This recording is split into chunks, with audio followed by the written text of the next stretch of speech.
The story kicks off in a world already teetering on the edge of chaos. We're talking giant abalones, colossal tree roots bursting from the ground, and vines literally falling from the sky. The planet clearly missed the memo about normal weather. But instead of global panic, we zoom into Shenwu High School, where the real drama is unfolding. A crowd gathers, buzzing with excitement. The school's queen bee, red-haired, confident, and undeniably popular, is about to break up with her boyfriend. Word on the street? She only dated him out of pity. She's university-bound. He's not. Then enters Fang Yi, our guy.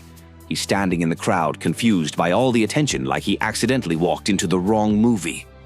Right on cue, the redhead launches into her breakup speech like she's auditioning for a teen drama. Something about high school love isn't realistic, and we need to face reality.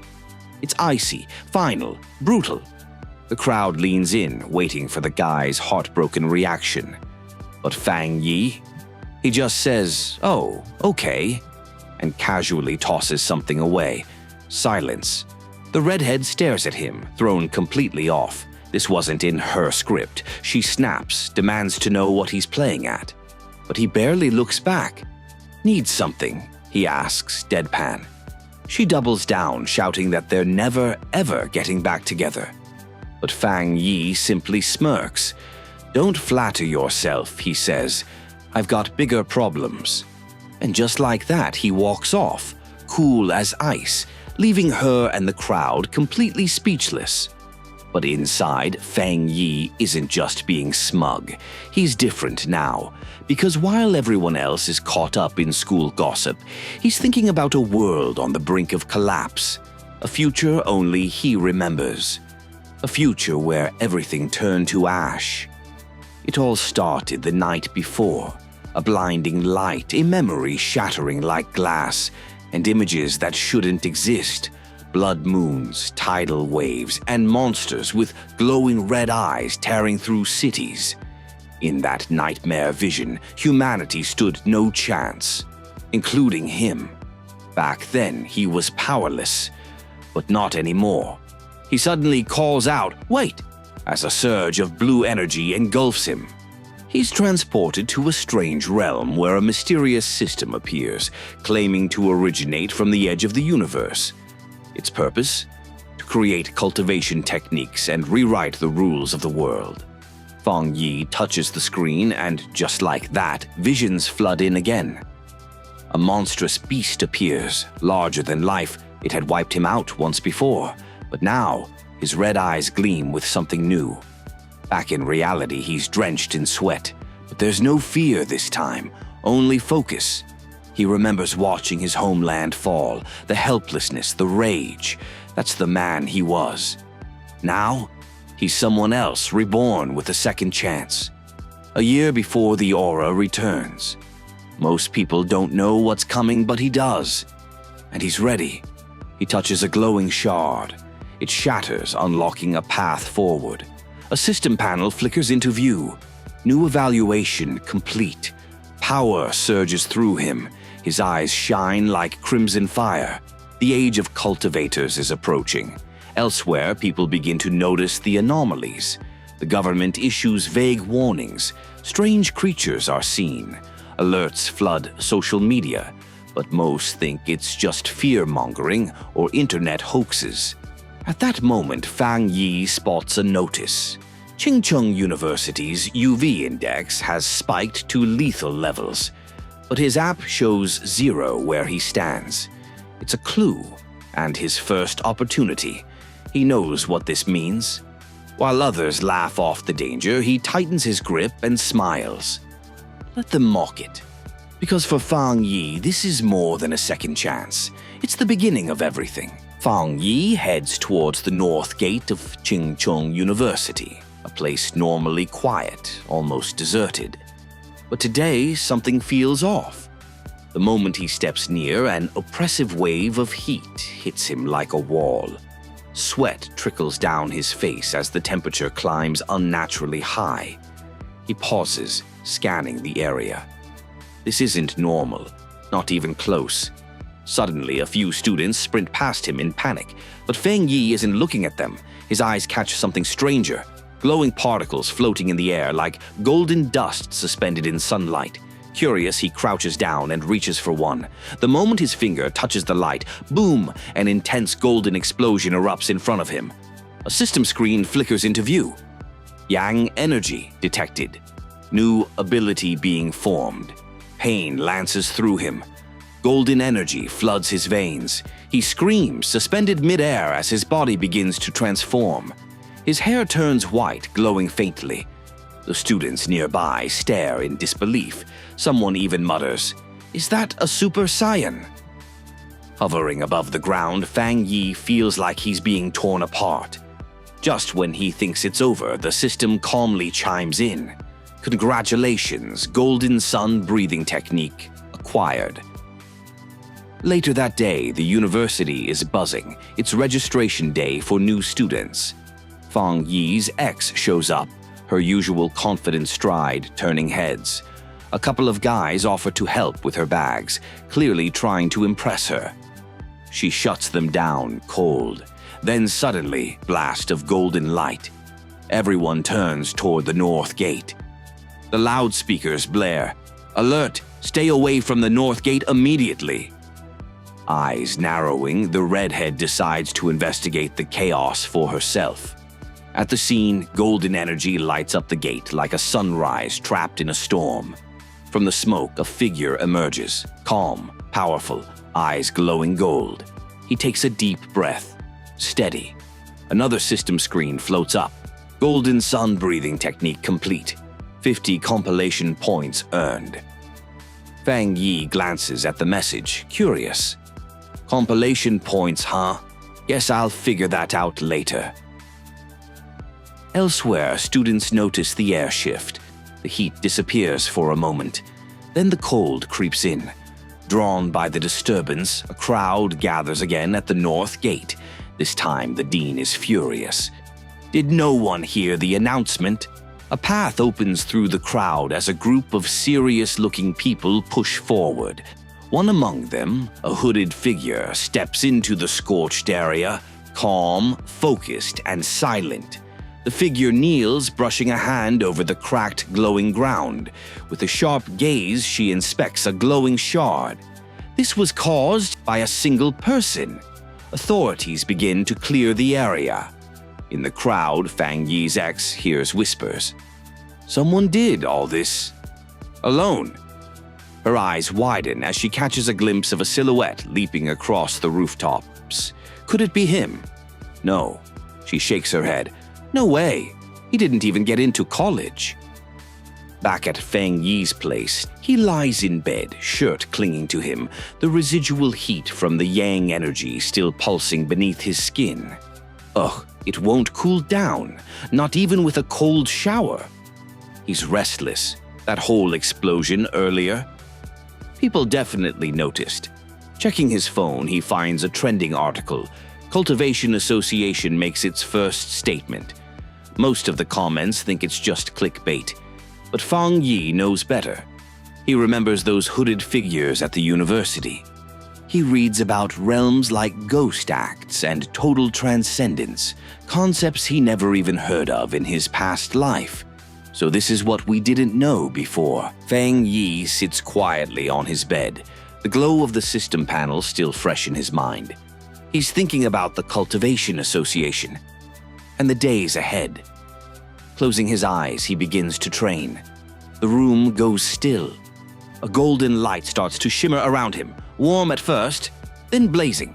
His body lifts off the bed as the golden aura intensifies, swirling like fire around him. Beads of sweat slide down his forehead, but his expression remains focused. The first stage, refining his body to handle the aura of heaven and earth. A sharp breath in. The light compresses. He shapes it, not just wild energy now, but something forged by will. Before him, the energy takes form, a divine axe floating in golden brilliance. His eyes gleam and a confident smile rises across his face. Congratulations, you've reached the Dushui realm. 50 compilation points awarded. The notification snaps him back. He remembers the points and glances at the screen again. Points can be used to imbue compiled data into objects. He stares at the nearest thing on his desk. A mug. Stretching out his hand, golden energy pulses from his palm. Spend 1 point to imbue Yang attribute into this item. It's like enchantment, he realizes, power embedded into tools or weapons. The mug, not exactly threatening. But what if he used this on something more useful? He turns to the shelf. A small decorative sword catches his eye. Perfect for a test, he murmurs. If this works, I'll get a real weapon, something that can survive out there. Just as he reaches for the blade, a sound. Scratchy. Faint. Strange. He pauses. A chill slips up his spine. From outside the building, something isn't right. Unseen by him, in the darkness outside, a pair of red eyes gleam. A monstrous silhouette, rabbit-like but twisted and unnatural, clings to the outer wall. Its claws dig into the concrete, fangs glint. It's watching him, waiting. Inside, Fang Yi shifts uncomfortably. The heat from the golden sun breathing still lingers in his body, but now another feeling settles in, an unease. He frowns, that sound again. Not from the pipes, not from the neighbors, he mutters. Enhanced hearing, a gift, and a curse. He walks toward the living room, sharpening his focus. That's when it clicks. Whatever he's hearing isn't normal. He freezes, steps toward the door, and opens it. A red-eyed beast stands in the hallway. Its jaw unhinges with a bone-chilling shriek. Time slows. Recognition flashes in Fang Yi's eyes. He's seen this monster before. In his last life. And back then, it killed without mercy. Elsewhere, a drone cuts across the night sky. On top of a high-rise, a girl lounges on the edge, lollipop in her mouth, boots hanging off the side. Still haven't caught the rabbit, huh? She stretches lazily, but her eyes are sharp. A voice in her earpiece confirms the target's location. Good, she grins. Keep the updates coming. Without warning, she leaps, falling between buildings like a shadow with wings. Agile, fast, unrelenting. As she moves, she senses the creature's aura, thick, hostile, familiar. The spirit fruit it ate. It's mutating. Landing with pinpoint accuracy, she darts across rooftops, eyes glowing with focus. Inside the apartment, the creature lunges. But Fang Yi is already moving. His body reacts like it's been training for this moment his whole life. He dodges with supernatural ease, his vision sharp, the creature's claws moving in what feels like slow motion. Sunlight energy gathers in his hand. He's faster, stronger, and this time ready. Why is a mutant beast already here, he wonders. Fang Yi's mind flashes back to his past life. He's seen this creature before. The night fuels its aggression, but Fang Yi knows it hasn't fully evolved yet. This is his best shot. Without hesitation, he lunges. Golden energy surges through his arm as he grabs the creature midair. Sparks fly from the contact, then to the horror of anyone who might have been watching. He bites it. No fear. Just cold, steady focus in his gleaming eyes. The beast thrashes, but he spins it in the air with raw strength. That's when he notices something. The tail. It flinched when he hit it. A weak point. Got it. It crashes through the window, glass shattering, moonlight spilling in. His fist ignites with golden light. He steps forward, arm drawn back. Let's end this. A beam of blazing yang energy bursts forth, lighting up the night sky. Mid-air, the monster shrieks as the golden blast slams into it. But then, something unexpected. The creature sinks its claws into the beam itself, trying to absorb the energy. It's stealing my yang, he realizes. That's when Fang Yi narrows his eyes. Fine, try it, see what happens. He channels more power, sunlight itself. The energy swells beyond what the creature can contain. Boom. A golden explosion rips through the air. In the building next door, a couple bolts upright in bed. Was that thunder? The man walks to the window, squints at the quiet street. Just silence. Nothing seems out of place. Fang Yi stands alone, breathing hard. The floor around him glows faintly with the fading light of his energy. At his feet, the creature's remains slowly crumble. A single eye, glistening and black, rolls to the floor, releasing a trail of dark smoke. He stares at it. No words, just silence. Then he lifts his foot and stomps hard. The eye shatters. It was starving for my energy, he thinks.